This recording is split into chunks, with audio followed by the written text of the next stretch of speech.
আসসালামু আলাইকুম বন্ধুরা, আজকে বানাবো রুই মাছের ঝোল ফুলকপি আলু দিয়ে। তার জন্য আমি এখানে মাছটাকে ম্যারিনেট করে নেবো। পরিষ্কার করে নিচে আগে মাছটাকে ধুয়ে বেছে দিয়ে ভালো করে রাখিয়ে দেবো। দিয়ে আমি গরম পানি করে আমি এদিকে ফুলকপিগুলো ভালোভাবে ডুবে রেখে দিয়েছিলাম। তারপরে ফুলকপিগুলো আমি ভালো করে ভেজে নেবো। ভাজা হয়ে গেলে তুলে নেবো। দিয়ে তারপরে একই তেলে আমি মাছগুলো ভেজে নেবো। ম্যারিনেট করা মাছগুলো লাল লাল করে ভালো করে ভাজা হয়ে গেলে আমি মাছগুলো তুলে নেবো। তো একই তেলে আমি পেঁয়াজ দিয়ে ভালোভাবে নাড়াচাড়া করব। নাড়াচাড়া করে লাল হালকা ব্রাউন করা হলেই দিয়ে আমি এখানে আদা রসুন সমস্ত মশলা দিয়ে দেবো। আমি একটু তাড়াতাড়ি করেছি একটা ভিডিওতে সব কিছু দেখানোর জন্যে। আর দিয়ে মশলাটাকে কষানো হয়ে গেলে আমি এখানে পানি দিয়ে আর একটু ভালোভাবে কষিয়ে নেবো।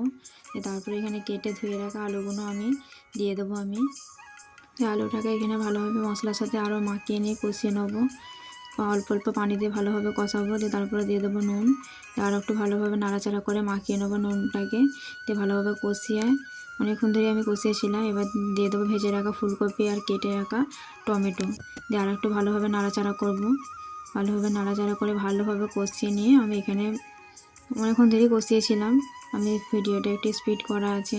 তো ভালোভাবে কষিয়ে নাড়াচাড়া করে আমি এখানে দিয়ে দেবো পানি। দিয়ে পানি দিয়ে ভালোভাবে নাড়াচাড়া করে আমি এটাকে চাপা দিয়ে দেবো। দিয়ে ফুটে গেলে আমি এখানে মাছগুলো ভেজে রাখা মাছগুলো দিয়ে দেবো। চাপা দিয়ে হালকা আঁচে 10 মিনিট রাখলেই রেডি হয়ে যাবে রুই ফুলকপির ঝোল। ভিডিওটি কেমন লাগলো অবশ্যই লাইক কমেন্ট শেয়ার করতে ভুলবেন না। আসসালামু আলাইকুম বন্ধুরা, আল্লাহ হাফেজ।